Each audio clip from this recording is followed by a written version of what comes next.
conversation starter. It's our stories. Because these stories run deeper than headlines and segments. It's about digging deeper to get the facts and telling the human side of every single story, not just the echoes from foreign headlines and perspectives. It's time to take back our narratives and share them in our voices.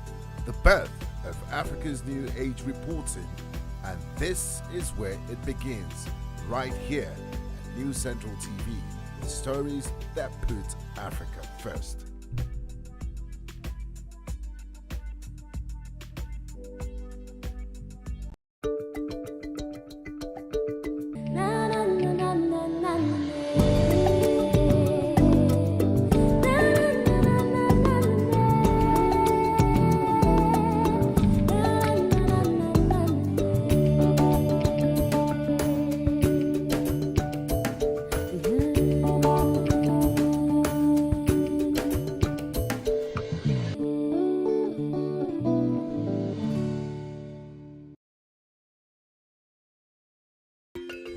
Africa is rising.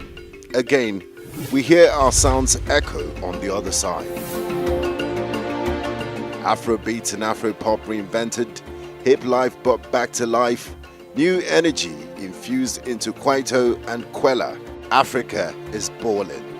Every stroke, every shot, every raise, we find our place at the top. Taking the helm of real power, new hopes for democracies. A breed of entrepreneurial tigers, audacious storytellers, and a promising generation raring to go. Truly, Africa is rising. And this is where the stories that define our continent live.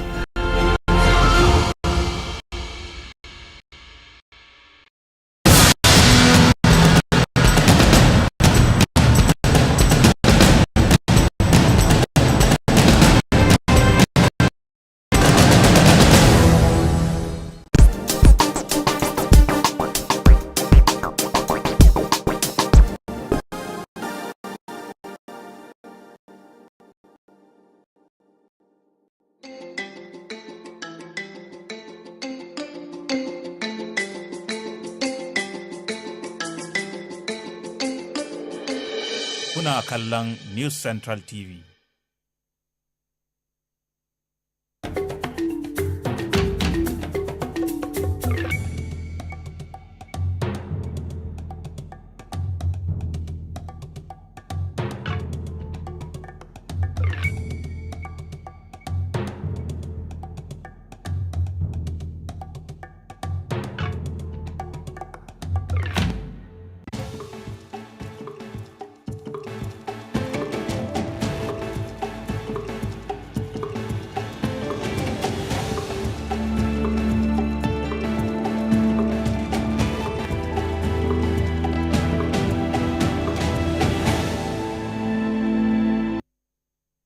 On a brand new Tuesday morning, we say good morning and welcome to Breakfast Central on News Central Television. Thank you so much for choosing to start your Tuesday with us.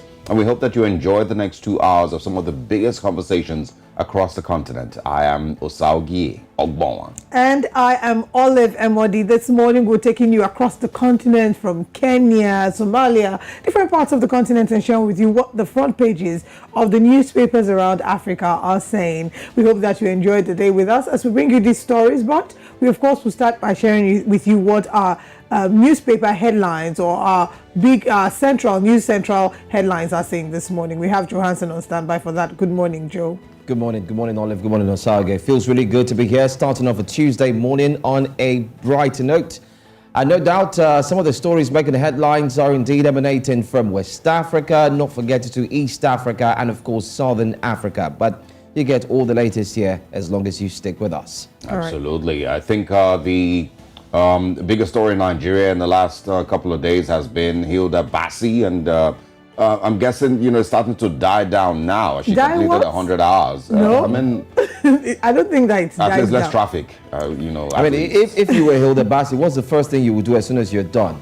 So I think the first thing typically should be to sleep, but because there'll be so much adrenaline coursing through her veins, the excitement of winning the competition and the knowledge that she's finally been able to set her own target. Just seeing everybody, I think it's at that point she now truly starts to see, oh, this person's here, oh, that person's here. There's so much adrenaline first. Then I would finally, when I get back to my home or my hotel, whatever the case is, I would just take some time to have a nice warm soak, listen to some good worship music, have a quiet time, and try to sleep. Okay, I think that pretty much wraps it up. Yeah, well, I mean, if I was the one, yeah, definitely looking for sleep. You know, it's not going to happen immediately because there's going to be a lot of media rounds. There's, you know, a lot of things that would need to happen in the next couple of days to ensure that she seals, you know, everything that is sealable, you know, in the post completion of the task. But, you know, my point initially was the conversations would now start to, you know, slow down a little bit because in the last 48 hours, that's the only thing that has been going on social media, and it's been quite a lot. Moving from 96 to 100 hours is really powerful. But of course, congratulations to her and every other person who was a part of it. But let's get it to share with you some of the top stories that we have for you this Tuesday morning. Kenya-Somalia border set to reopen after 12 years. Why is this happening? We'll share with you shortly. And Usmani Sonko, police and opposition supporters clash ahead of his trial. And away from there, Nigerian resident doctors begin warning strike. Why is this happening for the umpteenth time? We're also going to be talking about celebrating World Bloodless Surgery Day. And away from the health, we'll be looking at sports where Salah gets 56th career assist, equals Didier Drogba's record. These stories and more on Breakfast Central.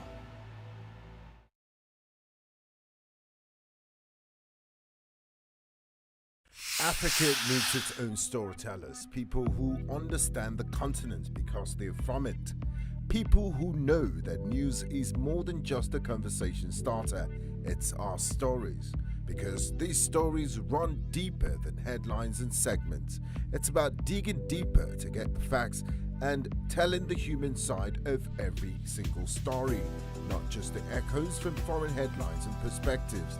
It's time to take back our narratives and share them in our voices.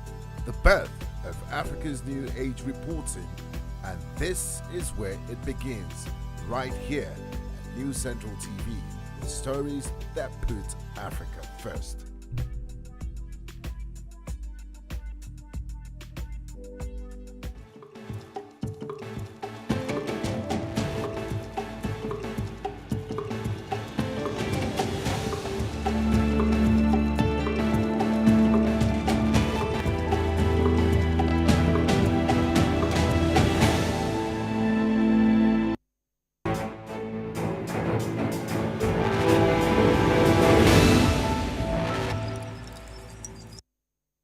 Thanks for staying with us here on Breakfast Central. Let's go straight into the top stories, starting from the breakfast headlines. At first, we'll begin in West Africa, where the United States has announced that it has taken steps to impose visa bans on persons who disrupted the recent general elections in Nigeria. Secretary of State Anthony Blinken in a statement says the U.S. is committed to supporting and advancing democracy in Nigeria and around the world. The visa ban is specific to certain individuals and is not directed at the Nigerian people or the government of Nigeria as a whole.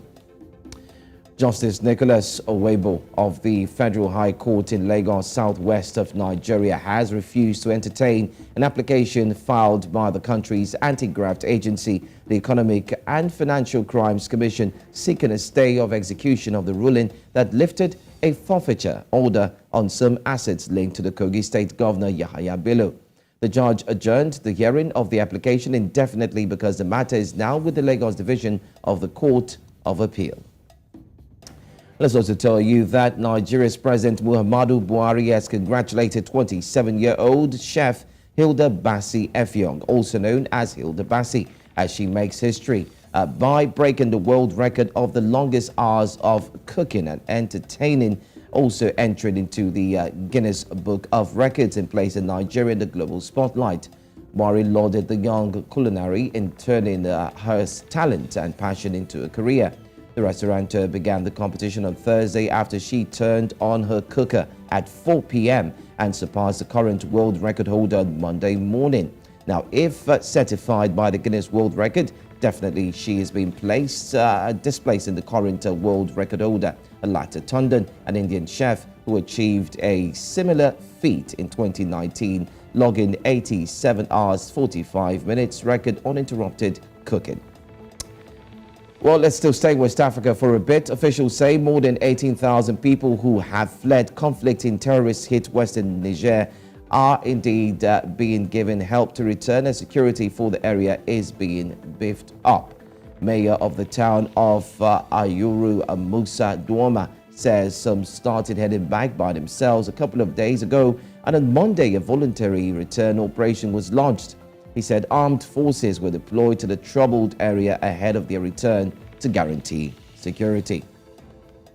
Well, let's stay in the region now. Police say clashes between police and supporters of opposition politician Ousmane Sonko on Monday left one policeman dead in southern Senegal. Protests broke out in the town of Ziguinchor a day before a scheduled court appearance for Sonko, who is facing trial for the alleged rape of an employee at a beauty salon where he went for a massage. Sonko, who has denied the charges, says he is a victim of a government plot to scoop his eligibility to run for president in the 2024 presidential elections. South Africa and the U.S. are looking to make amends following an explosive claim by the U.S. ambassador to South Africa, Ruben Brigitte, that South Africa supplied arms to Russia when a Russian ship docked in the Western Cape in December. The accusation was denied by the South African government, who criticized him for going public with it. After a robust discussion with South Africa's Department of International Relations and Cooperation, Brigitte has since admitted to crossing the line by failing to follow established diplomatic procedures to voice his country's concerns and has apologized.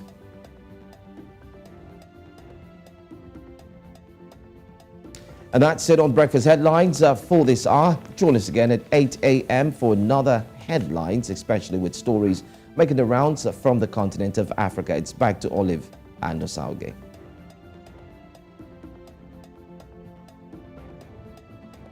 Sarge, are you there? Absolutely, and very interesting stories there from Nigeria to South Africa, and of course, the good news in, of course, the war in, I think it was Niger, where people are returning, back home. It's that's some good news there, and of course, once again, congratulations to Hilda Bassi. I hope that the world record is certified, because I remember I saw a message from the Guinness World Record Twitter page yesterday saying that they were going to do a review and eventually confirm if she did break the record, so or if she did actually get through the process without any hitches. So I'm hoping that it is certified and she's duly named the world record holder for the longest cooking time. Congratulations once again to her. Congratulations to her as well, no doubt. I mean, we saw the energy, we saw the support, and everyone said, I mean, when it comes to Nigeria, you start to see a certain type of spirit, a certain type of zeal, a certain type of support that comes from Nigerians. What ordinarily should be done in a calm and sober manner, of course, with music being played and support, Nigeria turns it into a rave. So it seems to have been a rave, no doubt. But I think there's also the part where a lot of Nigerians looking for something to cheer themselves up. Yeah. And the last time, I mean, every now and then there's some reason to bond, and bring Nigerians together. The last time it was the NSAR. Sometimes it might be a sporting event. Sometimes it might be something, just like this. Every now and then there's that hunger, and if this could happen every 2 weeks, maybe Nigeria would be a much happier place, because there's just something to cheer, the country up. But and lastly, just to leave you, Osage, one question that was asked during the entire process, during the entire record breaking by Hilda Bassi is, did anybody bother? Did anybody worry? Did anybody disturb or ask another person they saw there, what tribe are you from? Where are you from? Absolutely not. Absolutely not. I mean, it's good to say this, but it doesn't stop people from still being fooled when it's election time. And funny enough, it's the same people that would be mouthing of these same points that will be the first to be tribalistic or, bigoted during election time. No matter how much we try, we live in a very funny place. Thanks a lot, Johansson. We'll see you again at 8. All right, then. All right. Now let's take a quick journey across the newspapers this morning. What are the biggest stories in other parts of the continent? We'll be sharing them with you right next in the newspaper review.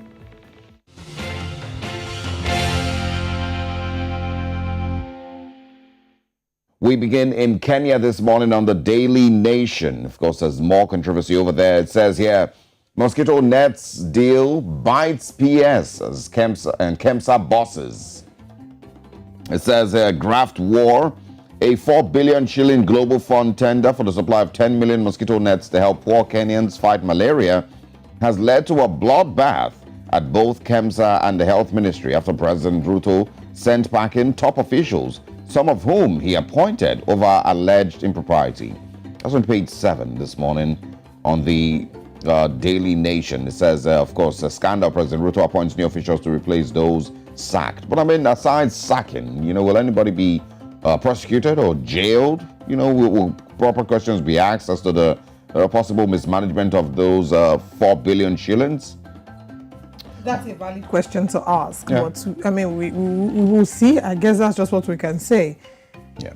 More pain for hustlers as kerosene and diesel prices jump. And also, we can find here how witchcraft ritual on worker backfired on giant transport fair. I'm not sure what that is about. But you're about to send that in. Exactly. You try something against your enemy and it backfires. That's very, very interesting hearing that in Kenya. All right, still on the Daily Nation this morning. Top of the class, UON makes list of world's 2,000 leading varsities. That's the University of Nairobi. All right, congratulations. And now these are the stories on the Daily Nation in Kenya this morning. Now let's go to Cameroon and see what's going on there. On the front page of the Guardian Post, the big story says, xenophobic comments against non-Southwest indigents. Shameful, unacceptable. Senator Mbela Moki says, every home in my village has at least one person from among those people we don't like. Professor Eno Orok George, Southwest being taken over by people from other regions. Sarah Daval Lifanda says, our traditional rulers selling land to people of the other side. When we get to the point where, I mean, this is within themselves, they are having comments within themselves with the other side, the other person, the Southwest. It's not something that is seen only in Cameroon. We're talking about the unity of the continent. It starts from countries within themselves, seeing themselves as one, which is something that a number of us are struggling with. I always say this, that a lot of people who are quick to shout racist are actually worse, because what they do in their own home countries is worse than what they do worse than what the Western world is doing. Because how do you see this sort of comments against people from another region saying, oh, our leaders are selling land to people from that other region, these other people. Every family has one person from that place that we don't like. That's actually what they're saying here, and it's just really shameful comments to see. I agree. Well, it's said here that the xenophobic comments made by Senator Mbela Moki Charles, former Suela scribe, Professor Eno Orok George, and civil society activist Sarah Deva Lufanda at the Southwest Peace and Development Forum have left the nation in shock and disbelief. Analysts unanimous the shameful remarks coming on the eve of the National Day, and sharp contrast to national unity, social cohesion, and living together preached by President Biya. Manu women in the U.S. raised nearly 30 MFCFA to support education of 1,000 girls home. At launch of National Day in Tuba, Youth Affairs Minister urges Northwest population to work for peace. And the final story, prayers for return to peace in Cameroon. The missing link. It says here that Cameroon is in a mire of perilous crisis, and there's a bloody fighting in the northwest and southwest regions. Boko Haram is wreaking havoc in the far north region. The media is replete with fatal crimes, with unexplained killings and kidnappings. And we join the people of Cameroon to pray for peace to return to Cameroon and to the continent of Africa. That's all that we have on the Guardian Post. Let's head to Nigeria to see what's on the Daily Trust or the Guardian. All right, the Guardian newspapers comes up next. Here, big one there on your screen, which is not very shocking. It says uncertainty over $2.3 billion Siemens deal as grid collapses 99th time under Buhari, and the people say Limao. That's on page 6 of the Guardian this morning. Wow. So again, the people say what? Limao. Wow. Yeah. All right. Resident doctors declare 5-day warning strike. I think the current administration in Nigeria would be one to be studied for a long, long time. But you're not going to study with, with excitement. You're not going to study it, in history classes with, this was such a great time. This is going to be studied, and I'm sure that I've never seen a situation where a full classroom of history students are crying. But I feel like that's the picture. People will be studying the current administration and the promises that were made, the expectations that people had, and then just seeing how things played out, and you see a whole class crying. And it's just be a thing of just shedding tears. It will be a scenario of what can we learn not to do from this time to ensure that we don't get back here. I would always say, and this is because I always try to be balanced, that you would always give them credit for the things that they did, right. There's a couple of roads that were fixed, there are trains that are in place, but there's just so much uncertainty. There's so many questions that need to be asked about mismanagement of funds that it's mind-blowing. That gets swept under the carpet. We don't hear anything about it. I saw a video, the Auditor General puts out a report every year, it's ignored. I saw a video of the Senate President Ahmad Lawan laughing when he was reading the request from the president, about $800 billion. It was basically laughing because he almost knew that it was such a joke. I mean, and the joke is not the request. The joke is the things that were, set along with the request that, it's going to be documented this way to prevent graft. It's going to, to make it digital. We're going to send it to people's accounts directly. Now, bringing it back to the reason why you started this conversation about resident doctors embarking on 5-day strike. As at this time last year, we're talking about resident doctors going on strike, and that was about the 5th strike.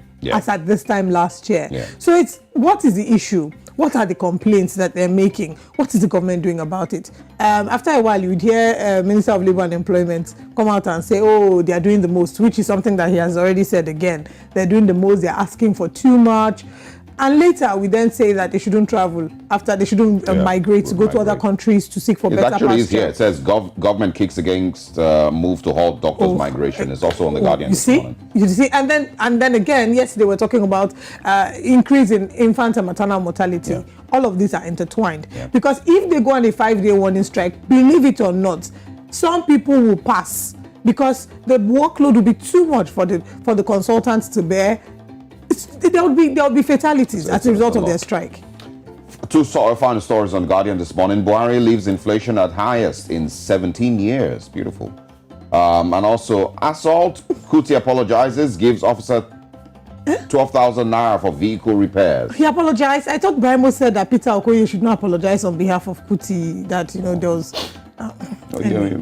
in the Nigerian terms, they say, what happened past Gary situation. It have really passed Gary. Yeah. Our final paper this morning is the Daily Trust. On the front page, we see NNPC to resume oil search in Lake Chad next week, according to Kiari. Opens shares for public next year. Our gas pipeline to connect over 11 countries and Europe. Northwest deserves Senate presidency. This, of course, is still talking about the whole drama that's going on with the 10th National Assembly. We also have Buhari to governors-elect, deliver on campaign promises or be voted out. Which governors? Okay, the incoming governors. Oh, nice. Or they'll be voted out. Yeah. This current administration, how many promises did a number of them deliver on? And were they really voted out? No. But that's a good charge to give them. Hopefully to keep them on their feet. Resident doctors, of course, to begin 5-day warning strike tomorrow. And final story: inflation hits 22.2% in April, despite monetary tightening. That's what we can take this morning. We have more papers coming your way in the later hour of the show, and we'd like you to engage with any of the stories. Tweet at News Central TV. We'll go on the break, and when we come back, we'll be looking into our top stories. So please stay with us.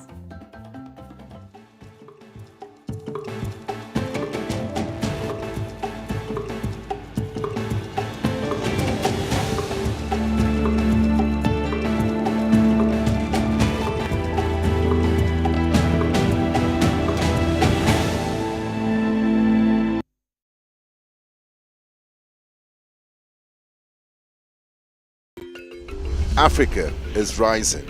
Again, we hear our sounds echo on the other side. Afrobeat and Afropop reinvented, hip life brought back to life, new energy infused into Kwaito and Kwela. Africa is balling. Every stroke, every shot, every raise, we find our place at the top. taking the helm of real power, new hopes for democracies. A breed of entrepreneurial tigers, audacious storytellers, and a promising generation raring to go. Truly, Africa is rising. And this is where the stories that define our continent live. Africa needs its own storytellers, people who understand the continent because they're from it. People who know that news is more than just a conversation starter, it's our stories. Because these stories run deeper than headlines and segments. It's about digging deeper to get the facts and telling the human side of every single story, not just the echoes from foreign headlines and perspectives. It's time to take back our narratives and share them in our voices. The birth of Africa's New Age reporting, and this is where it begins, right here at News Central TV, with stories that put Africa first.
A video of some Nigerian students who had to sleep on the floor at the office of the Joint Admissions and Matriculations Board JAMB office over the weekend has sparked outrage on social media.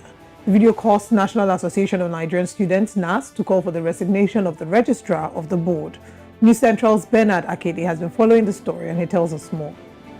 If students can, because of registering for direct entry, can be sleeping outside like this because they want to register, I can say to you that you are a failure. And from today, we, the National Association of Nigerian Students, we are calling for your resignation with immediate effect. The National Association of Nigerian Students (NANS) calling for the immediate resignation of Professor Isiaq Olariwaju Oloyede, the registrar of the Joint Admissions and Matriculations Board (JAMB). The story around it is that the students, who all came from different parts of Lagos to register for direct entry into the university, were trying to beat the Friday deadline. Students made us know that there's only one center as big as Lagos State is. We should be having one center for direct entry. No, students coming from Badagry, coming from the mainland to Ikoyi, students coming from Epe, coming from Ikorodu, you have to come to Ikoyi. Some students find it so easy for them to sleep at the JAMB center than for them to go home and come back again, because going and come back will be spending times 2 or times 3. During the day, you people are much more than this. Rain is beating them. The situation also attracted the attention of writer Adiola Shoeton, who supported the calls for the resignation of JAMB's registrar. That should be applicable to any areas of public institution, not only JAMB. Of course, we have seen it that some students now are victims of different so-called JAMB accredited, registered and claimed JAMB centers. All these things will be done under full. So I don't see anything wrong in students now calling for JAMB head to resign. Upon arriving JAMB office this morning, New Central's crew wasn't allowed into the premises. The premises was still littered with people who were there for different reasons. We spoke to some students who declined to speak on camera. They said they arrived as early as 5 a.m. and were told to wait while those who had come days earlier, some since Saturday, were attended to. There, however, seems to be hope that things will improve, as the representatives of the National Association of Nigerian Students, NANS, said JAMB's registrar has assured that the situation is being addressed. Some promises were being made to us. Part of the promise was the extension of the deadline, because they would see how the centers would be created regionally, whereby people from the Badagry axis would not have to come to Ikoyi to register for direct entry, whereby people from Ikorodu axis would not have to come. According to NANS representatives, their intervention has led to the extension of the registration process for the students, much to the pleasure of the students. But this experience has left a bitter taste in the mouths of Nigerian students, and they clearly hope that such experiences will not repeat itself, whether from the hands of JAMB or any other examination body across the country. Bernard Akede, reporting for News Central. All right, thank you very much, Bernard, for that report. So much needs to be done to increase the standard of education.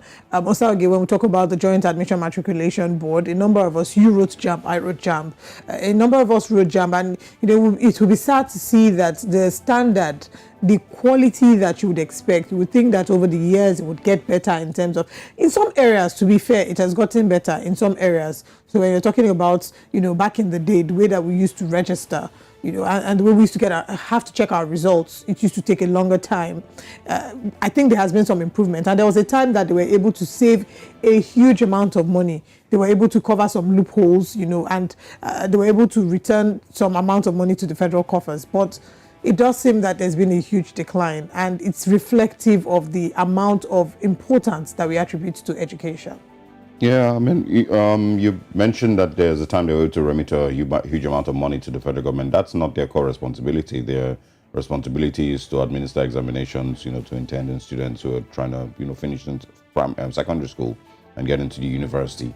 But of course, they put out that statement that JAMB remits or so on. So, just to show that, I'm not even sure why they did that, but. Well, maybe to show that whoever was in office before, they had just been wasting money unnecessarily. Well, the person wasn't prosecuted, so it's of no use, last.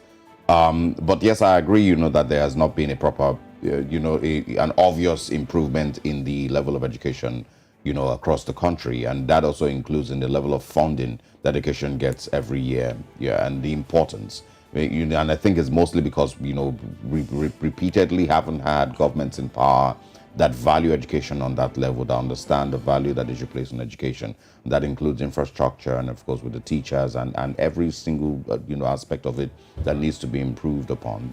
It's not been seen to be better. But we have a government who's leaving in a couple of days, so I'm hoping that the next administration that takes over understands the value of education and is able to place priority on education, increase our annual budget allocation to education every year, and then see if things change. But that's where we are, at this time, and it's just hope and prayer that things. And you know what's even sadder? It's how the challenges at the pre-university level, and then they get to university and they have strikes waiting for them in front. Absolutely. Because there's chaos between ASU and federal government, with a myriad of unmet needs and demands on the table that we don't know when we will be sorted, and when we can say confidently that we've surpassed these challenges, and that students will know that for a fact, if you're going to school to study a course for 4 years, you would, as a matter of fact, spend 4 years and you're out. Now Yeah. it's almost a miracle.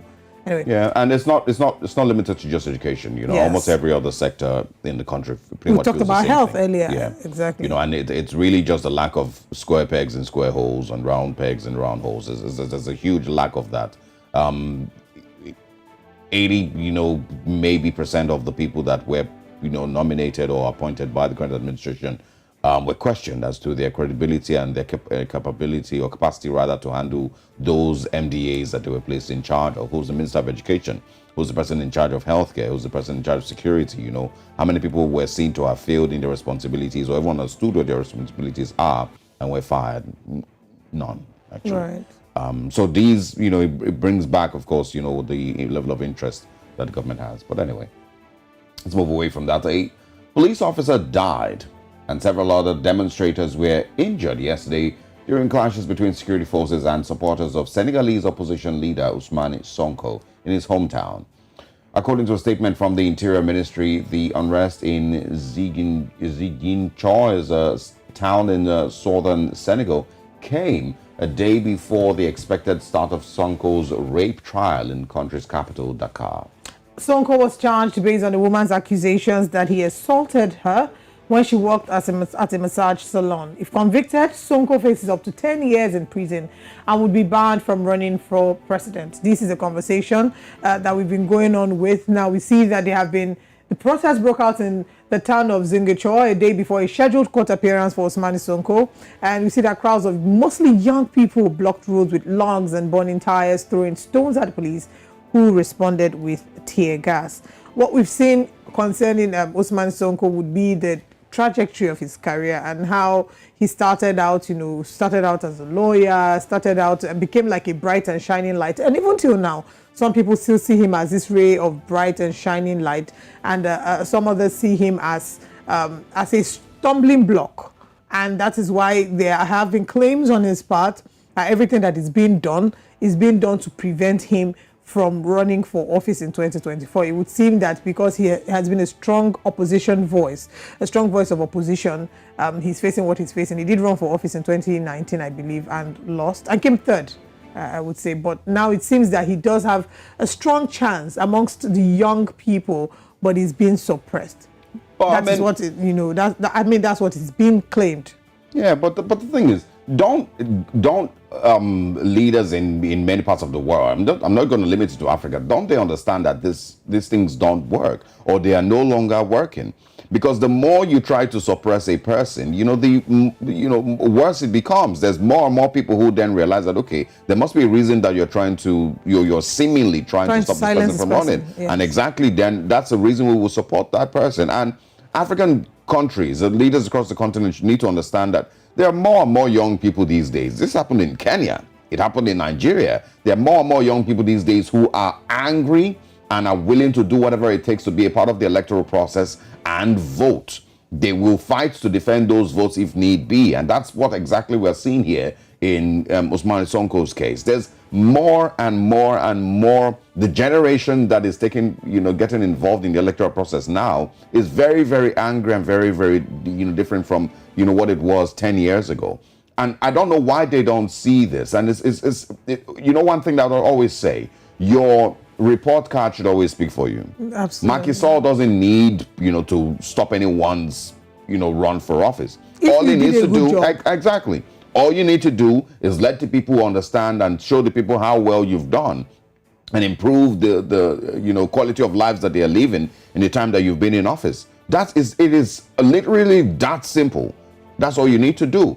All of these moves are really just very, very, very, very heartbreaking. But we, of course, you are seeing a very, very different story from what's happening in the U.S. You remember that I compared him with Donald Trump, because Yes, pretty much the you same did. thing, same sexual assault case, that have been leveled against both of them. Donald Trump's own, nobody understands what exactly that is, whether it's a civil case or it is I don't understand what that case was about, because he was found guilty but not guilty. He was asked to pay $5 million, but he's not really guilty. It doesn't really disqualify him from running. It just, even the lawyers and in fact the jury still doesn't understand what that case was.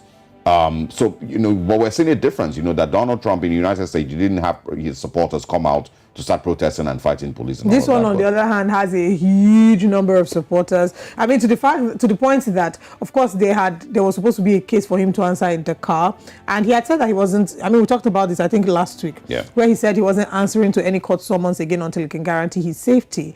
But what we then saw was that there were messages circulating on WhatsApp where they were asking them to protect their leader against being forcefully taken to court. So they actually were gathered around his house to prevent anybody from coming to take him. So he does wield a great level of influence amongst a number of people in Senegal. And you know what, one wonders what really the situation is. If they really do have a genuine case against him, is there a possibility that they can look into the cases fairly, squarely, and if there's a case against him, I mean, let him dance to the tune of the music. But I think I should also just mention that it's his responsibility now to ensure that he calms his supporters. His supporters, absolutely. There is no justification for going violent or for protesting violently and disturbing the peace in Senegal. There's no justification. And lives being lost. Exactly. Yes. So it is his responsibility to ensure that he calms supporters down and ensure that they go through with whatever process that the Senegalese government finds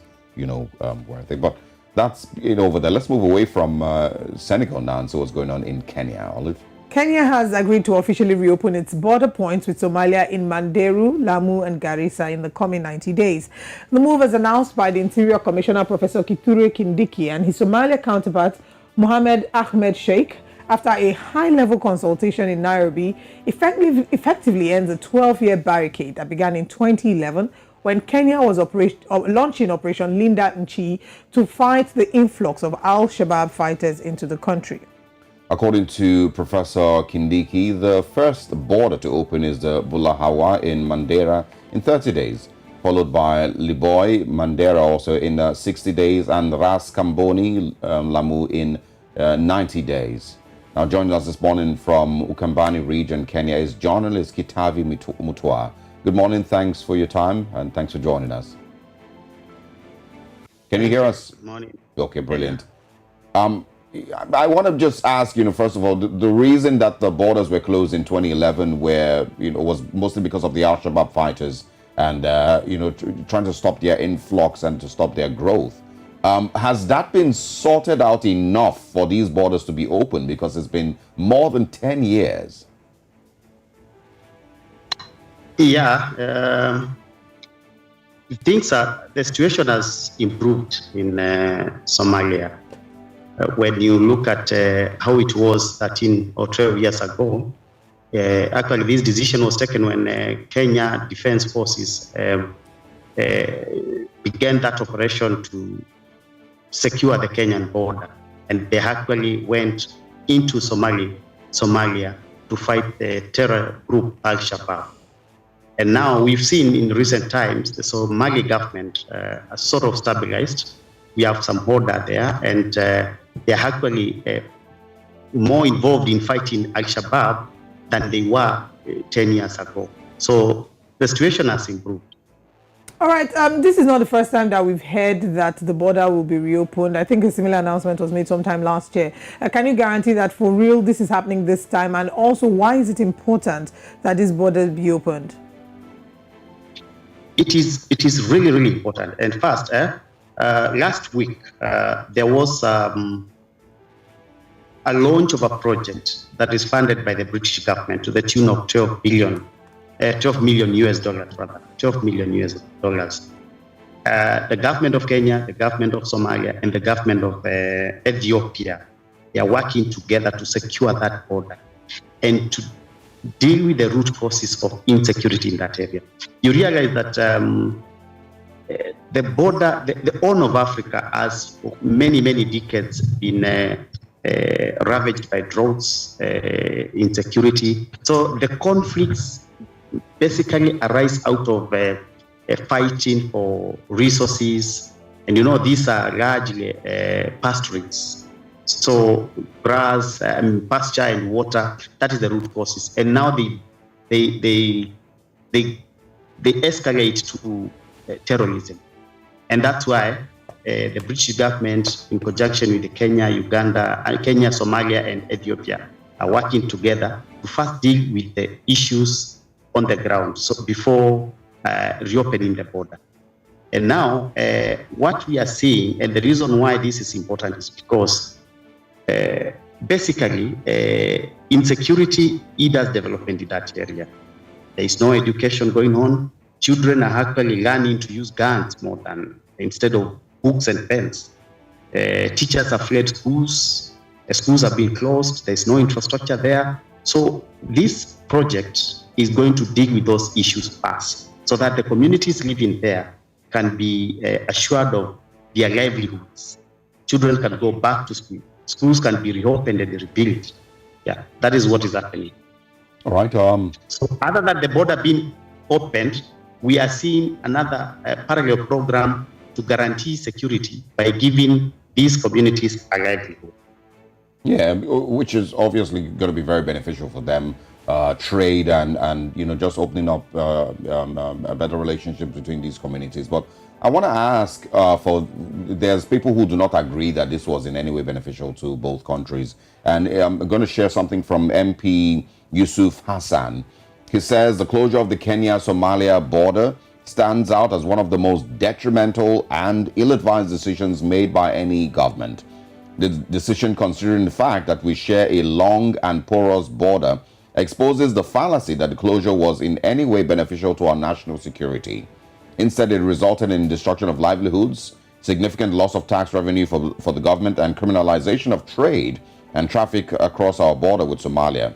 It says it's truly shocking that it's taken 12 years to rectify the grave mistake. So I want you to quickly respond to that. MP Yusuf Hassan doesn't agree that this has been in any way beneficial, including even with security, because the borders are really porous. To some extent, yes. To understand the situation at the border of Kenya and Somalia, the Kenyan North is made up of the people who live there are the same Somali clans and Somali people of Somali descent who are Somali nationals. I mean, the border is just a line that separates the same communities living across the two countries. You understand? So the Somalis in Kenya are brothers and sisters of Somalis in Somalia. And now there's been a lot of shifting security policies. I mean, a decision was made just in the previous administration of President Uhuru Kenyatta to actually build a wall in the 800-kilometer borderline. And that the new administration now are saying it's going to tear down that wall. So there has been a rethink over time of what is the best strategy to deal with insecurity at that border, and specifically, how do Kenya guard itself from attacks from the Al-Shabaab terror network? Recently we've seen Kenya arresting a lot of many Al-Shabaab suspects fleeing the fighting, the crackdown by the Somali government inside Somalia. So what MP Yusuf is saying, to some extent, he has a point, and that's why these are the reasons that are informing the decision by the Kenyan government to against Somalia, and now take a decision to reopen the border.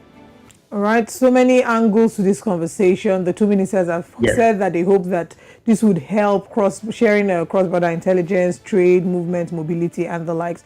We hope that this is for the good of the people of Kenya and Somalia, but we, of course, will be following up with the story. Thank you very much for joining us this morning. Thank you. All right, we have sports for you this morning on Breakfast Central, which we'll be looking into right after this break.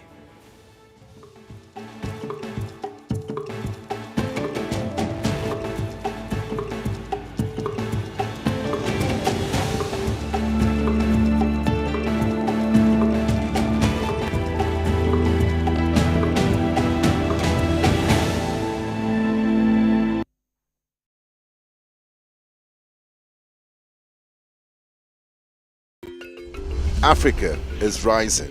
Again, we hear our sounds echo on the other side. Afrobeat and Afropop reinvented, hip life brought back to life, new energy infused into Kwaito and Kwela. Africa is balling. Every stroke, every shot, every raise we find our place at the top. Taking the helm of real power, new hopes for democracies. A breed of entrepreneurial tigers, audacious storytellers, and a promising generation raring to go. Truly, Africa is rising.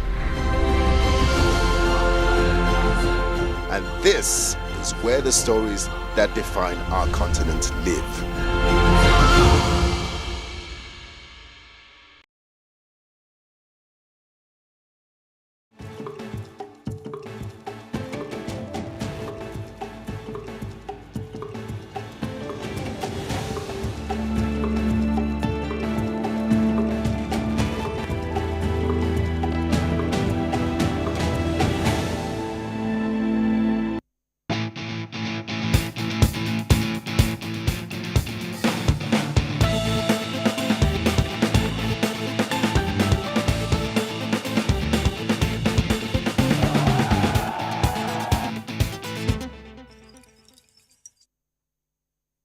And of course, welcome back. It's good to see you, Onye Obaru. I know that you have a lot of interesting stories for us, like Mortier's I've for got Arsenal. a lot of updates for you, even in the world of football. And it seems it's light at the tunnel for Liverpool. Just 1 point to go past Osa's club, Olive. Interesting. Well, yeah, talk to us what's happening in the world of sports again. All right, let me take you to the Africa Weightlifting Championship, which is the pathway to the qualification for the Paris 2024 Olympics. Nigeria on Monday began her quest for the 2024 Olympic Games qualification in grand style as Lawal Rafiatu and Olarioye Adenike Adijat won 3 gold and 3 silver medals, respectively, at the ongoing 2023 Senior Africa Weightlifting Championship in Tunisia. Competing in the 59 kg women category, Rafiatu won 3 gold medals in snatch, clean and jerk, and total, while Adijat claimed all the 3 silver medals in the same category.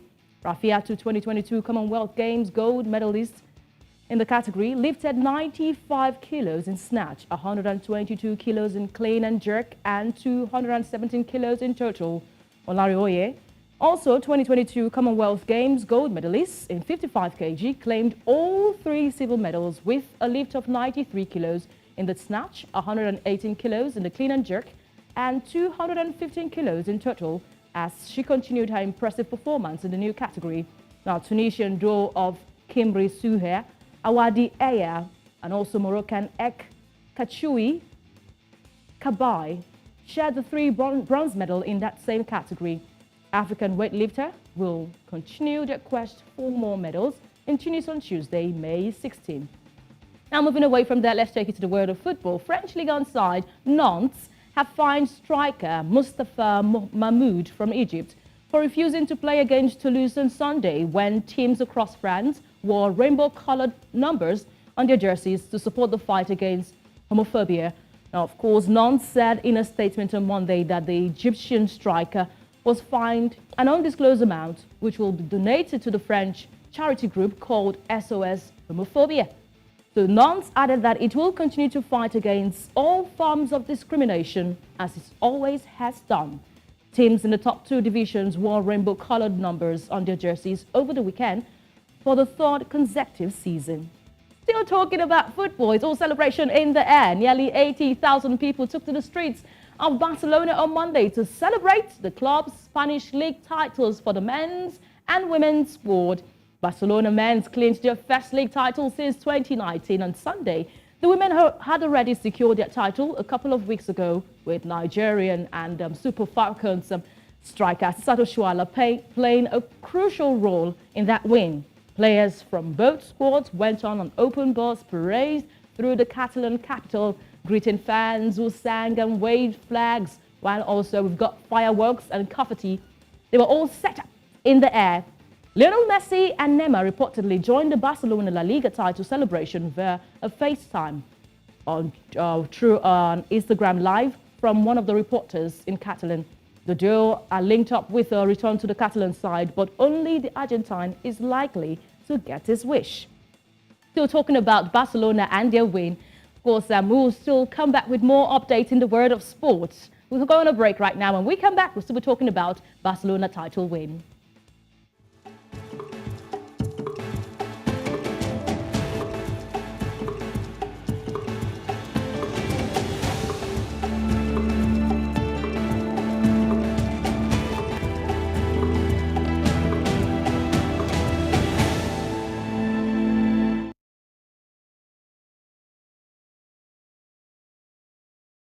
You will do well. Thank you, Granny. Just make sure you work very hard. So, what do you think, sir? I like it. Well, what did the bank say? The bank said they need about 48 hours, sir. I'll transfer the 20 million myself. The money's in.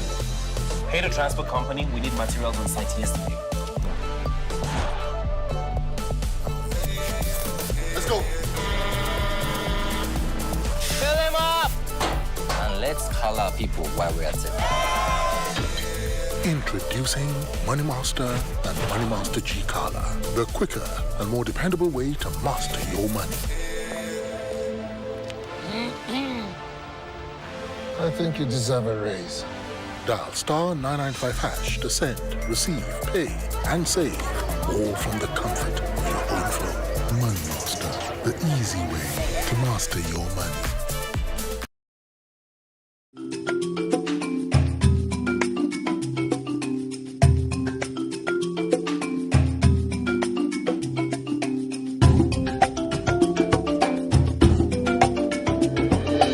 News Central ní ẹ̀ ń wò.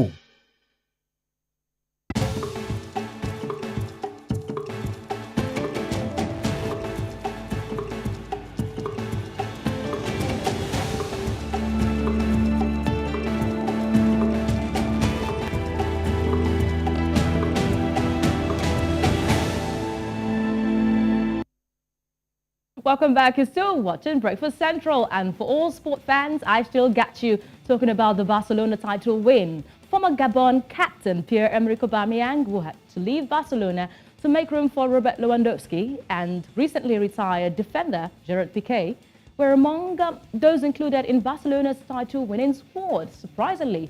So Barcelona secured that 2023-2022 La Liga title on Sunday, and many players who are not at the club anymore will still get a medal. The Spanish champions manager made many changes to the squad en route to their title win. However, all the players were left throughout the season are included. So Aubameyang, Gerard Piqué, Hector Bellerin and Memphis Depay are all named in Barcelona winning shirt. Aubameyang got to play 8 minutes for Barcelona this season before leaving for Chelsea, while Piqué retired in November, as Bellerin and Depay, meanwhile, were sold to Sporting CP and Atletico Madrid, respectively. All right, still talking about football. The English Premier League is also blazing. Egypt and Liverpool forward Mohamed Salah got his 56th career assist in the Premier League to move up to second among African players and equal the number of assists by Didier Drogba from Ivory Coast. Now, this he did in a commanding performance as Liverpool triumphed over Leicester City with a resounding 3-0 victory, making it significant strides towards securing a top 4 finish in the English Premier League. Curtis Jones' stellar performances, him netting 2 goals, while Trent Alexander-Arnold contributed with a stunning free kick. The win propels Liverpool to a total of 65 points, placing them just 1 point behind Manchester United, who are currently with 66 points. For the African record, the top 3 Africans on the assist list remains Algeria's Riyad Mahrez with 61 assists in first position, while Didier Drogba and Mohamed Salah are both sharing number 2 position with 56 assists, respectively. Salah is the leading African goal scorer with 139 goals. Great one there. So let's see what the standings look like in the English Premier League. Of course, just one. Liverpool, if you can play all your games and win, you sure would surpass Manchester United, and maybe will be guaranteed another spot, maybe, if you get to win. But Manchester United have Bournemouth to face, and maybe a goal-scoring or resurgent Chelsea team. I'm not bothered about that anyway, but this is what the table looks like. 66, 65 for Liverpool and 66 for Manchester United. UEFA Champions League returns once again.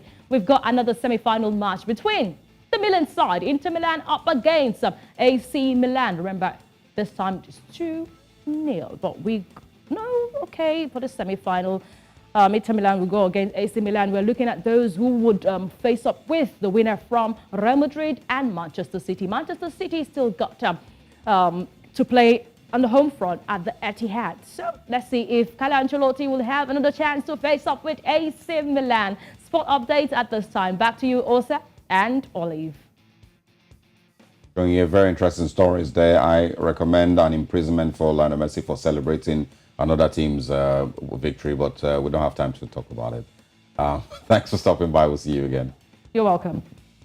All right, now let's take you through a short recap of some of the stories that we've spoken about in the past hour, and also share with you what's coming next. We went to Kenya to talk about the Kenya-Somalia border set to reopen after 12 years and what that means for both people. And also in Senegal, Ousmane Sonko and police and his opposition supporters clash ahead of his trial. And we also talked about the world of sport where Aubameyang and Piqué mentioned in La Liga champions scored. But that's not all. We have more coming this morning, and I'll share with you what's coming up next or still to come. This morning, Nigerian resident doctors to begin warning strike. And we talk about celebrating the World Bloodless Surgery Day. Also take you through the newspapers this morning, share with you the big stories making headlines.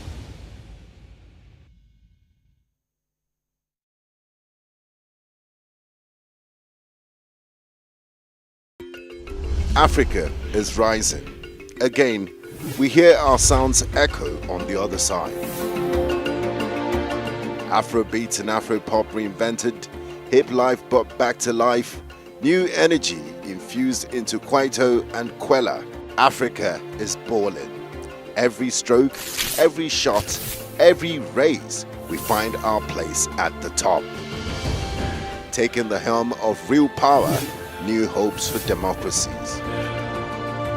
A breed of entrepreneurial tigers, audacious storytellers, and a promising generation raring to go. Truly, Africa is rising.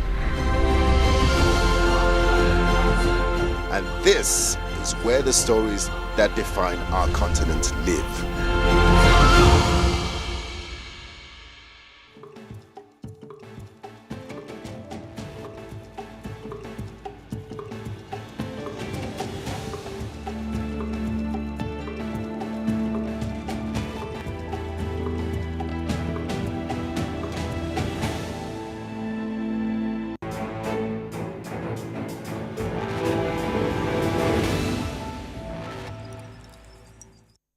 Thanks for staying with us here on Breakfast Headlines, here on Breakfast Central. Now, let's begin in East Africa, where Sudan's military leader, Lieutenant General Abdel Fattah al-Burhan, has sacked the acting Interior Minister Anan Hamad Mohamed Omar, who is also the police chief. In a statement, General Burhan named Khalid Hassan Muyi-al-Din as the new General Director of Police. No reason was given for the sacking, but General Burhan had earlier dismissed in similar decrees the governor of the central bank and 2 foreign ministry diplomats. Meanwhile, Sudan's military chief has ordered the freezing of all bank accounts belonging to a rival paramilitary force. The two sides have battled for weeks across Sudan, pushing the troubled country to the brink of all-out war. The decree issued on Sunday by General Abdel Fattah Burhan will target the official accounts of the Rapid Support Forces in Sudanese Bank, as well as the accounts of all companies belonging to the group. Let's go down to South Africa, where Julius Malema, the leader of South Africa's opposition party, the Economic Freedom Fighters, EFF, has warned of a complete electricity grid collapse. He says South Africa's energy situation has reached alarming levels that could see the masses take to the streets over the matter.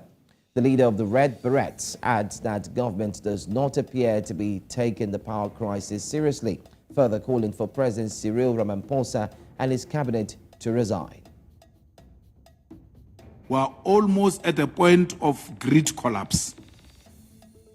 It's a reality that South Africans must know, that we are heading to darkness and ANC politicians are continuing business as usual, as if we are not in a crisis. We are in a deep crisis. Cell phone networks will not work. Water, even if we have it, we won't receive it because it needs electricity. Nothing is going to function. We are heading for a disaster, worse than what COVID was. No one will go to work. The dead will have to be buried the same day because there will not be fridges to keep them. No generator is meant to operate.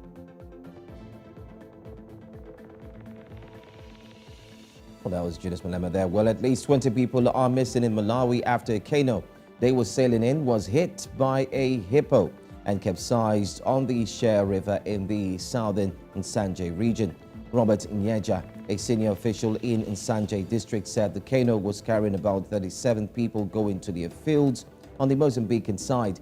A body of an infant who was among the passengers has been retrieved. Agnes Zalakoma, senior police officer, said that the death toll is expected to rise as detectives and rescue teams search for the missing people. So far, 13 people have been rescued. We'll wrap up the news at this point. Thanking you so much for joining us here on Breakfast Headlines. Stay tuned, 9 a.m. West African time. We do have more news just for you. It's back to Osage and also Olive. All right. Thank you very much, Joe, for those stories. Also, very interesting. And some of them, of course, are developing stories that would continue to follow up and share with our viewers as they turn out. Thanks for stopping by. See you again. Thank you. All right. That's all that we have this morning. When it comes to the papers, we do this every morning. Remember that you can also participate with the newspaper review and share your thoughts on any of the stories by tweeting at News Central TV. Let's share with you what's happening on the front pages of the papers this morning.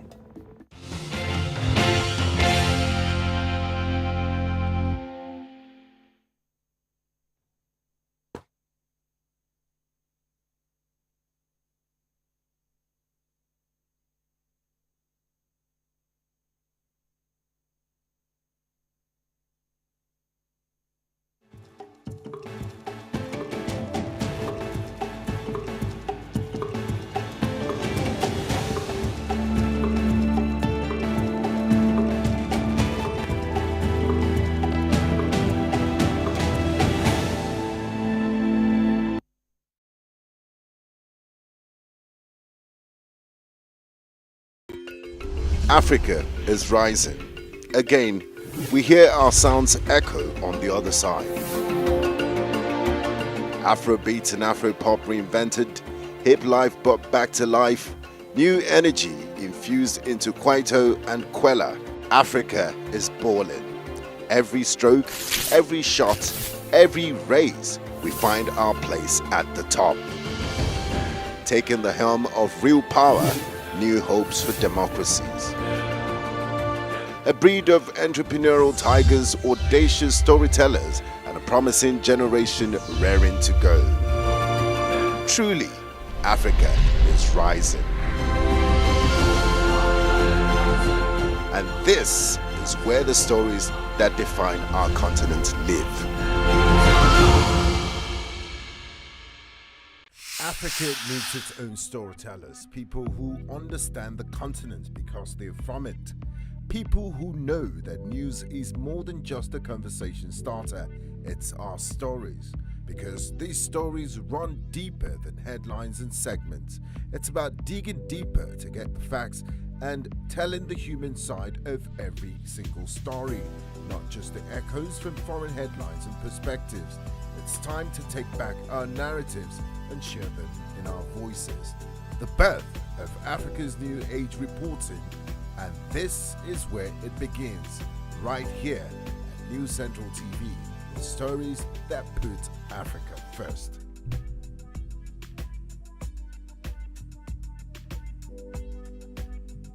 News Central TV, Africa's #1 storyteller, has come with the best of both worlds. With a combination of news app and live TV, we ensure that you keep track of the latest headlines, breaking news, and in-depth analysis from professional journalists from around the continent. Download the News Central TV app on Android and iOS and get started today. Don't forget to follow us on News Central's social media platforms. News Central, Africa first. You wake up to a lot of stories about Africa. But this is where you get the story straight. Where we explore different angles because we understand our stories. There's that passion when it's your perspective and not a distant perception. I know you hear it a lot, but it's true. Nobody can tell your story better than you. That's what we do. All day, every day, On News Central TV. are African stories by Africans for Africans.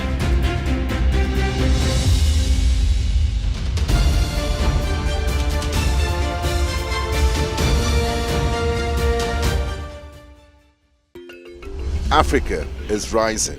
Again, we hear our sounds echo on the other side. Afrobeat and Afropop reinvented, hip life brought back to life, new energy infused into Kwaito and Kwela. Africa is balling. Every stroke, every shot, every raise, we find our place at the top. Taking the helm of real power, new hopes for democracies. A breed of entrepreneurial tigers, audacious storytellers, and a promising generation raring to go. Truly, Africa is rising. And this is where the stories that define our continent live.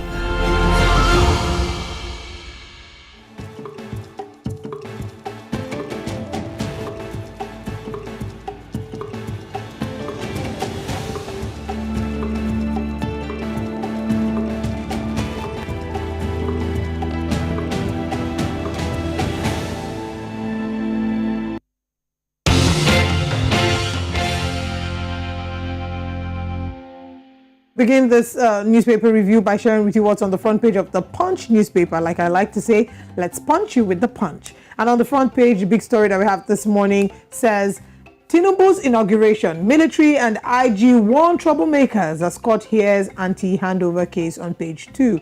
Seun Kuti spends night in custody, police plan and arraignment on page 15. So they're mixed stories. And while we're hearing this one, I mean, we can see his mugshots on the left and on the right, and in the middle is a screenshot of the video where he assaulted a police officer.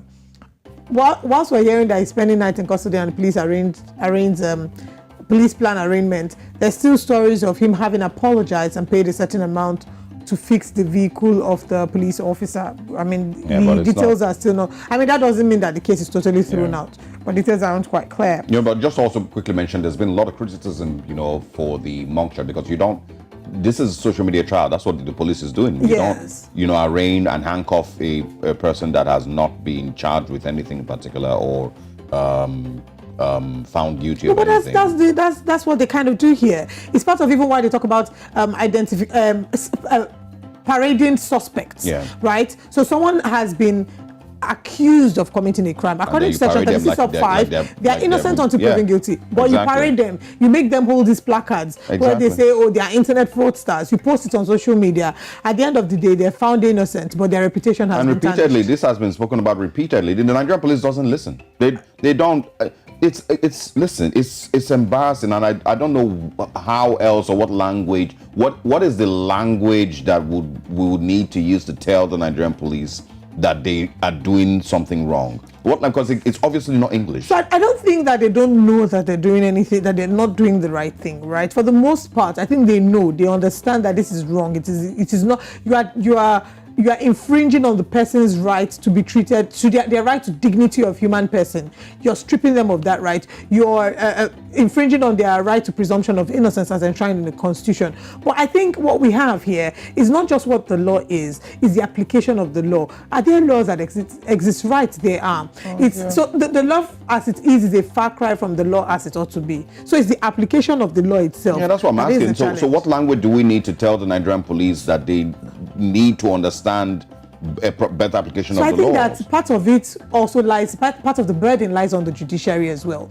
By the time we've had a number of, matters that have been taken to court, a number of people who have been stripped of their uniforms, maybe spend some nights behind bars and have to face some sentencing would have. And if you're not embarrassed enough with this, Benjamin Hundeyin, who is the police spokesperson, then tweeted that contrary to some people's emotion-laden expectations, we are smart enough not to torture him. Wow. We will not undermine our case. Not a finger has been laid on him, nor will be laid on him, like we assured full and transparent investigation. But you don't torture him with your physically, but you torture him verbally. No, it's not even that. It is the part where he writes that we are smart enough not to torture. So it means that you normally would torture. That's what you're saying, that normally the police will torture him, but this time we're smart enough to not. Well, maybe not normally, but that, don't worry. That's exactly what it means. To assure people that we know to do better. Like this is the spokesperson of Nigerian Police Force. This is exactly what it means. This is somebody who's trained and paid. Let's move away from the story. Just take a few headlines and we're done with the Punch newspaper. U.S. announces visa ban on Nigerian poll riggers and others. There have been calls. People are trying to put pressure on the U.S. to name names, but no names have been named yet. Federal government spends 13 trillion naira on subsidy set removal guidelines. Pay rise. Resident doctors begin warning strike on Wednesday. Hilda's marathon cooking smashes world record, grabs global attention. And final story, gridlock again. Commuters groan on Lagos-Ibadan Expressway, pages 4 and 5 for the umpteenth time. Anyway, that's all that we can take this morning on the front page of the Punch newspaper. We have a very important conversation to have. We're going to be talking about, have you ever heard about World Bloodless Surgery Day? Stick around to find out what that means in today's context.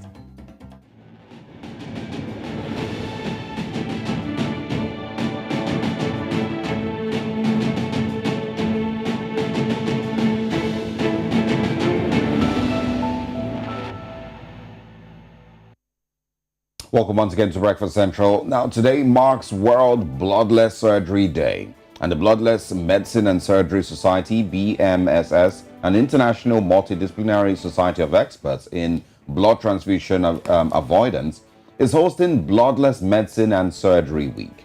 Now, with the theme, Bloodless Care in Emergencies for Better Outcomes, BMSS is aiming to raise awareness about bloodless medicine and surgery among clinicians and the public. They say that many doctors have been advocating for bloodless surgery based on research that shows that bloodless surgery bears a reduced risk of complications, while blood transfusions can increase the risk of complications such as infections, allergic reactions, and blood clots. We're now joined by the President, Bloodless Medicine and Surgery Society, BMSS, and the Chief Consultant General Surgeon in the University of Calabar Teaching Hospital in Nigeria. He's a Fellow of the West African College of Surgeons and a Fellow of the International College of Surgeons. We welcome Dr. Nathaniel Usoro as he joins us. Good morning, and thank you very much for joining us.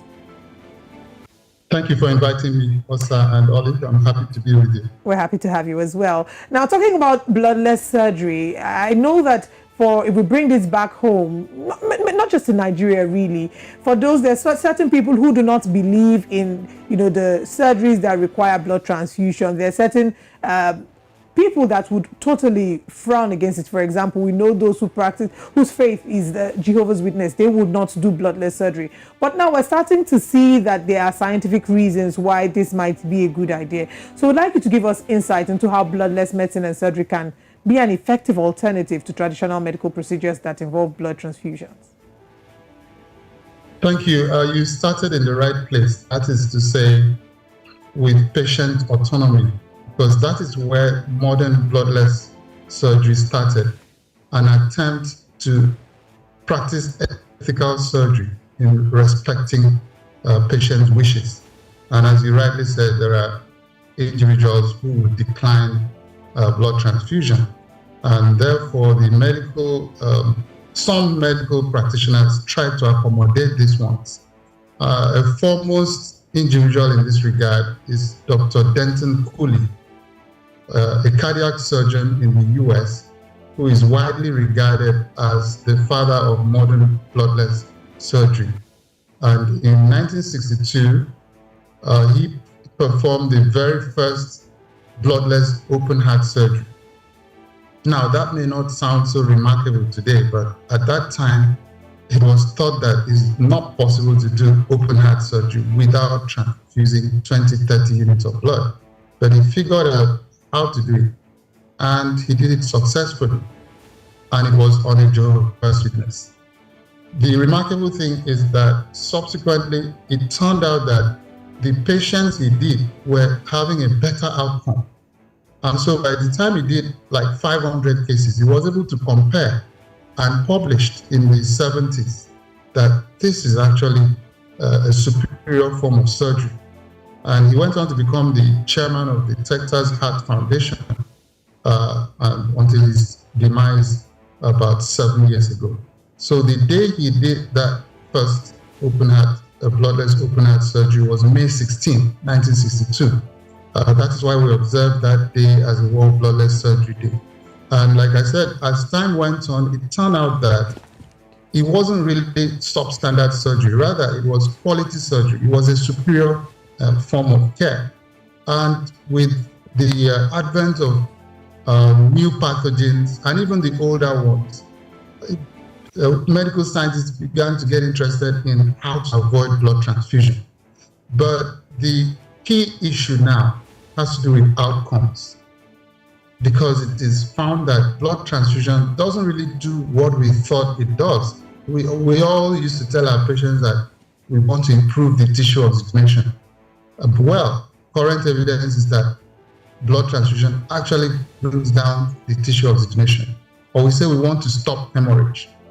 Current evidence is that transfused patients bleed more, and immunomodulation problems that make patients stay longer in hospital or get more sick, that is more morbidity, and even to die, more mortality.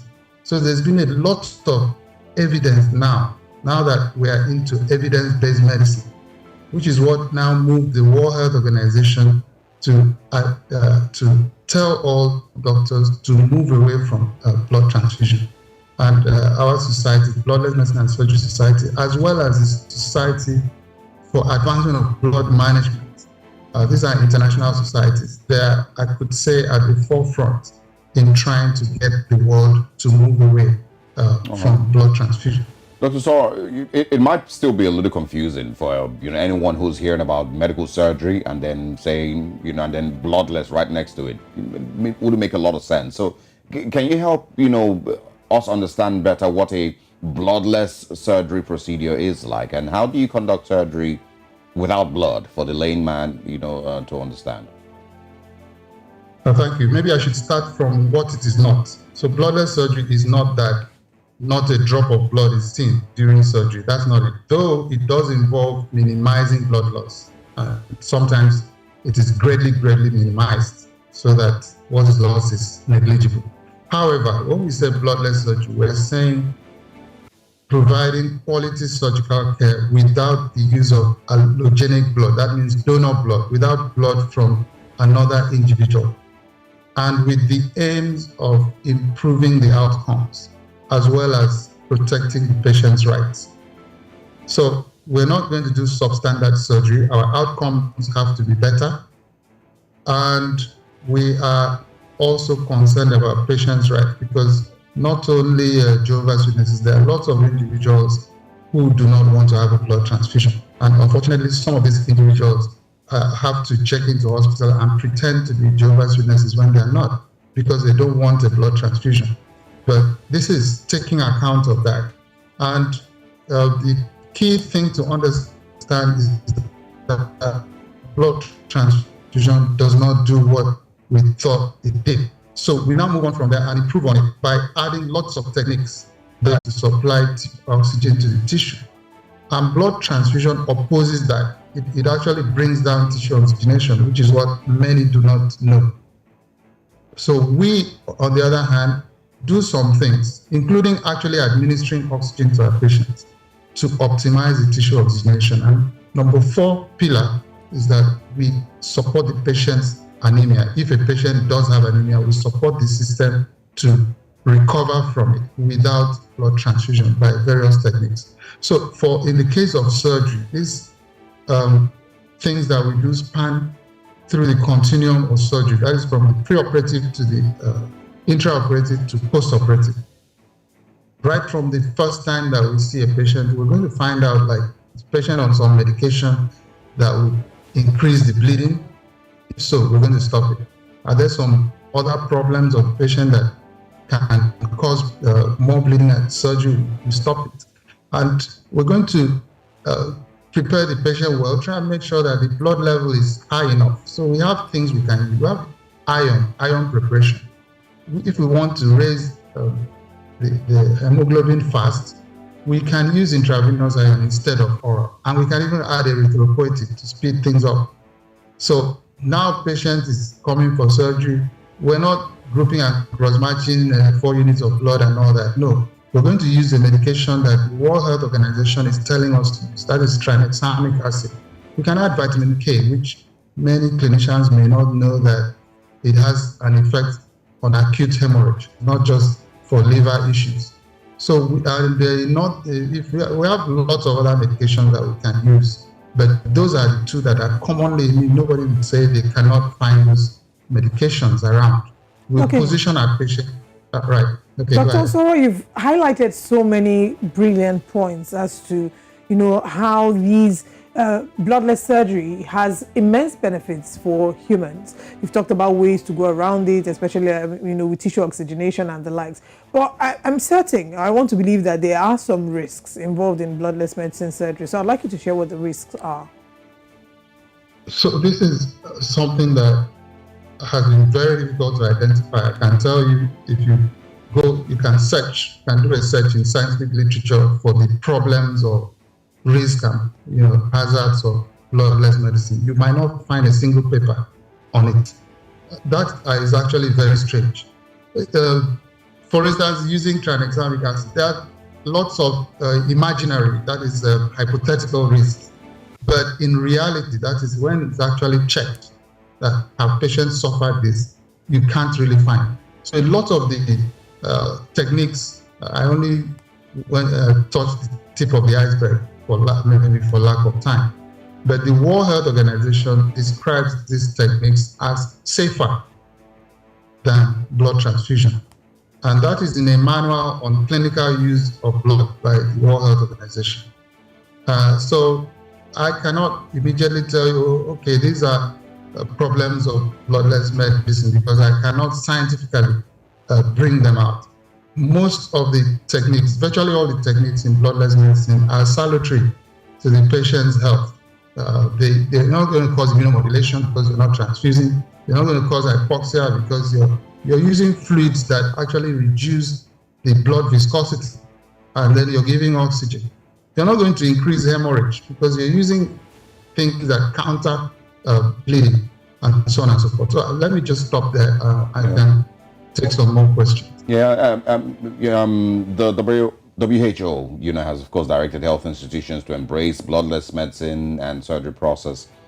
This, of course, I believe you would say is a welcome development in Africa and African countries. But I want to talk about Nigeria. Are there certain medical equipment or medical facilities that maybe are necessary to be present in order to have a successful bloodless surgery? And do you think that the country currently has these things in place, and maybe also other parts of the continent? So in bloodless medicine all over the world, we emphasize education rather than technology. It's true that technology has contributed a lot to bloodless medicine, and bloodless medicine has also contributed to technology, giving ideas on how to develop things. But whatever you're doing now, whatever you're able to do now with blood transfusion, the fact is that you can do it better with the same facilities without blood transfusion. So yes, we can use technology to reduce hemorrhage. Electrosurgical instruments are available, diathermy and more complicated ones may be available. But if already you're doing surgery without them, you can actually get a better outcome, even still in that setting. If you master the simple techniques of bloodless surgery, if you're doing open heart surgery, liver resections and so on, adding a cell saver or something to recycle the patient's blood so that the patient's blood is not lost. Adding that is just adding a little more equipment, and it's standard now, basically for all facilities that do those things, transplants and so on. They basically have cell savers. So if one wants to practice bloodless surgery, the question is, what is the setting? So whatever is standard for that setting would be adequate. Yeah. All right. Dr. Nathaniel Usoro, thank you very much for your time this morning. Very quickly, in like maybe 30 seconds, I have a different conversation. I just wanted to hear your thoughts. There's a strike. The resident doctors are beginning a warning strike. You're a doctor in Nigeria. What are your thoughts about this? Well, it's very painful for any doctor, any committed doctor, to think about going on strike because you don't want patients to suffer. And I can tell you that even if the resident doctors are going on strike, it's very likely that they'll be sneaking around to check on their patients. So I think it's important to identify what are the issues, what are they striking about? Is it valid? And if it is, there's no point, putting off. It's better to address them promptly out of proper regard for the patients. And of course, even for the doctors, because they do deserve to be treated well. All right, so Dr. Nathaniel Lusoro, thank you so much for your time once again. We would love to speak with you again. Have a very wonderful Tuesday ahead. Thank you, Osano. You too. Bye. All right, very interesting conversation there. And of course, I think it should be expanded across the healthcare sector in Nigeria. But let's move now, still talking health and talking doctors and some people who will not be participating in bloodless surgery in the next 5 days or more.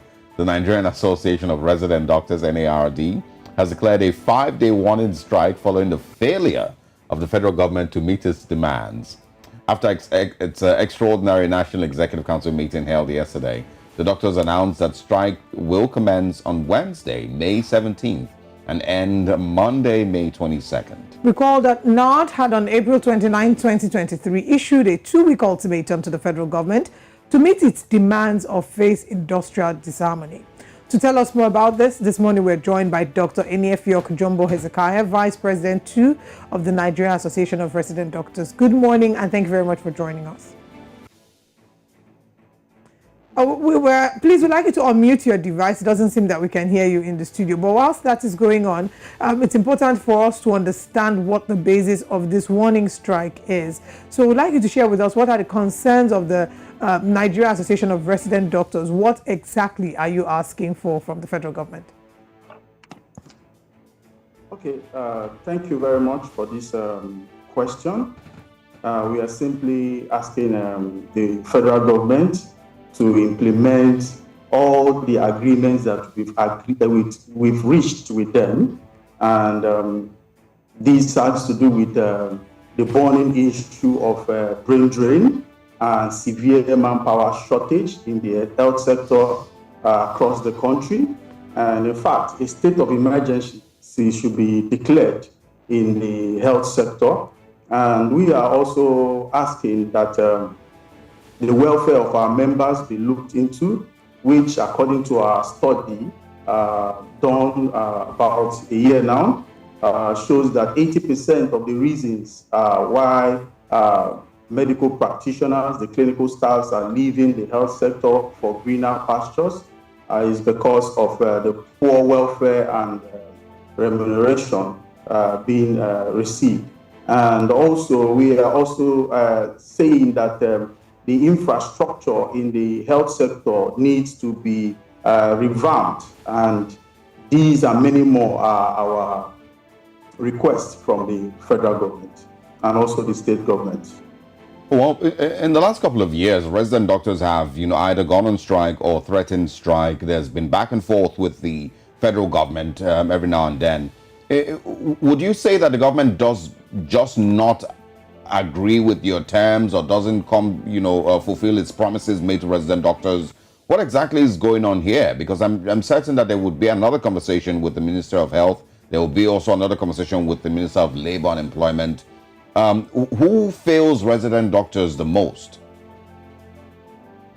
Well, for me, I would think the government needs to come to terms with the fact that is the government ready to solve this problem, or they are just window dressing the problems? So when they come to this conclusion, then we would be able to sit down at a round table and forge the way forward. A couple of times we have committees are set up, recommendations are made, but those recommendations are not followed through, they are not implemented. Even the replacement of doctors that have left the system is still something that is a tall order, because even after the recommendations were made in February, Up till now, 3 months down the line, there is no circular to that effect. So we don't know whether the government is actually sincere with meeting the health needs of the Nigerian populace. All right, I'm going to quote something that the Minister of Labour and Employment was quoted to have said in a newspaper. He said, and I quote, that's of course Mr. Ngige. He said, the resident doctors are suffering from entitlement syndrome. He of course went further to say that we have been managing their matter and have given them everything they want, including the residency training program funds. We are paying them even when in training. We pay them a full salary, pay them all the allowances, and you decided that we have not done enough. He of course insists that the federal government has gone to great lengths to give you everything that you want. What do you think about this? Well, if they've done enough, the doctors will not be leaving the country. Not just the doctors, the nurses will not be leaving, and other health workers. In fact, we received reports which were very alarming just this week that about 40 nurses submitted letters of resignation in a particular federal institution around my clime here. So you see that people are living in droves, and we were calling on government to come and look at the real cause of the problem, not just treating the symptoms. And they said that they've given us everything, and we are saying that they've not. And they let them come and tell us if they have met with us, even this year. We've issued several ultimatums, two ultimatums last year and one this year, and yet we've not been met by government. See, take this or leave it approach is undemocratic. And imposition of laws to tie down doctors in Nigeria for 5 years won't solve the problem. That's even against the international labor laws, and we all know this. All right. Well, quickly also speak, to those who say that resident doctors, of course, it's the patients that suffer, it's the people that get to suffer when these strikes take place. So what will your words be to those who say that the doctors need to consider the patients that will will be at risk when you go on strike? Now, it is even because of the patients that we are doing this. It is because of the patients, the love that we have for the patients, and the love that we have considering even the transition period that is around the corner. And that's why we are doing this. Otherwise, it would have been a total indefinite strike. Now, it is us, the doctors and the nurses, that are being beaten up by patients when they are not satisfied, when there is no equipment to work with, when the one doctor is attending to more than 10,000 patients at once. You see, the doctor-to-patient ratio is 600 to 1 doctor, but today it's up to, our colleagues are collapsing. Our members, some of them are in depression because of being overworked. And we are telling the government, come to our aid, come to the aid of Nigerians, and not turn a blind eye to these things. And we are yet to be met. We gave a 2-week ultimatum. Up till now, we've not been seen. All right. Thank you so much for sharing this with us. The strike commences tomorrow. Oh, we hope that it doesn't, and that the government is able to find the government and the resident doctors are able to find a middle ground to ensure that this does not happen. Because, like they say, when the two elephants fight, it is the grass that suffers, and the patients certainly are the ones who feel the impact of this. We hope that your needs are met, and we can find a middle ground. Thank you for sharing some time with us this morning. Thank you very much. All right, we're going to quick break. When we come back, we have one more conversation before we call it a day on Breakfast Central.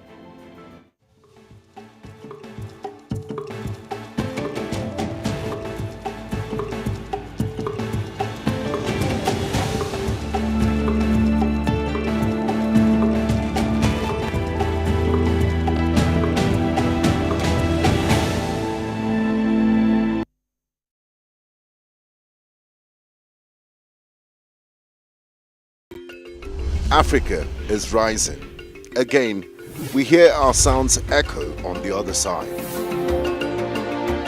Afrobeat and Afropop reinvented, hip life brought back to life, new energy infused into Kwaito and Kwela. Africa is balling. every stroke, every shot, every race, we find our place at the top. Taking the helm of real power, new hopes for democracies. A breed of entrepreneurial tigers, audacious storytellers, and a promising generation raring to go. Truly, Africa is rising. And this is where the stories that define our continent live. News Central TV, Africa's #1 storyteller, has come with the best of both worlds. With a combination of news app and live TV, we ensure that you keep track of the latest headlines, breaking news, and in-depth analysis from professional journalists from around the continent. Download the News Central TV app on Android and iOS and get started today. Don't forget to follow us on News Central's social media platforms. News Central, Africa First. You wake up to a lot of stories about Africa. But this is where you get the story straight. Where we explore different angles because we understand our stories. There's that passion when it's your perspective and not a distant perception. I know you hear it a lot, but it's true. Nobody can tell your story better than you. That's what we do.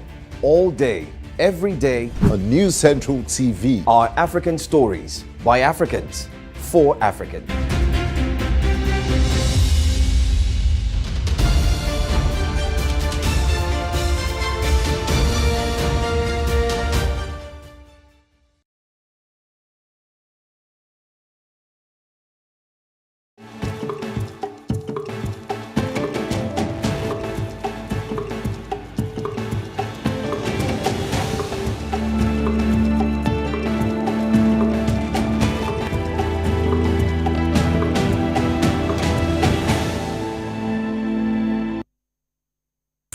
Welcome back to Breakfast Central. Hilda Effiong Bassi, a young Nigerian and a chef, has, I wouldn't use attempted at this point, has broken the Guinness World Record, although the confirmed reports haven't yet come in.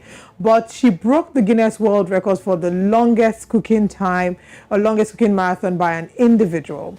Now, the previous record was set at 87 hours, 45 minutes, and now she set a record for herself for 96 hours and eventually surpassed it to get to a little over, actually a lot over 100 hours. Today, we're joined by Trust Roy, who will be giving us the details of what happened yesterday at Amore Gardens in Lekki. Good morning, Trust. Thank you for joining us. Hi, Olive. Good morning. Hi, Sarah. Good morning. Hi, Trust. All right, so we connected with you at some point during the show yesterday to give us an insight into what was happening, but you were there on ground at the moment where, you know, it was a wrap. Tell us, how did it go? What went down? It was, when we arrived in the morning, she was just about to hit her 77th hour, and we witnessed that, and then she went in for an hour break that morning, and she resumed at about 9 o'clock to continue her cooking, which she went on for just up until about 4 p.m. yesterday. And then we're all there waiting, and then the host at the time, Enioluwa, made the announcement that she was gunning for 100 hours. I mean, some persons were speculating that possibly something had gone wrong, and so they needed to make up for the extra by doing, doing extra hours. While other persons were also speculating that she just needed to get it to 100, since I mean she was already at 96. So yes, in summary, it was just a lot was happening. It was a lot of emotions. A lot of people were teary. A lot of people were happy. A lot of people were all smiles. Something else I also observed that was happening at the time was a lot of people were also trying to get into the complex, because as at Friday night, there was no space in Amore Gardens. People were trying to come in. There was no space for people to come in. And even the people that were there were not ready to leave. It was up until 1 a.m. when it started raining heavily. It was the rain that dispersed people. And I think the same thing was about to repeat itself yesterday. So what I also observed was at the gate, the security people were trying to shield people from coming in at some point. And then again, because it rained heavily, the areas around Amore Garden was heavily flooded. So people couldn't easily pass and come in. So there was a lot of traffic obstruction at some point yesterday. Now, let's talk also on the Hilda Bassi team and everyone who, of course, who set this up, and ensure that it was a huge success. Were they expecting this much support, and have you spoken to any of them to share with you, their thoughts on the level of support that they eventually got? Did they know that it was going to blow up this much? So I happened to speak with a friend of Hilda, which was also on the team. We did an interview with her yesterday, and they weren't expecting this level of support from external factors, but from her friends, family, and the cooking community. Yes, they're expecting this level of support. Hilda herself mentioned that she had to go to the Culinary Association of Nigeria and ask them for support, and they brought some of their chefs. She also went to her friends who had kitchen houses, who had restaurants, and asked them for their chefs, and they all provided their chefs, asking for nothing in return.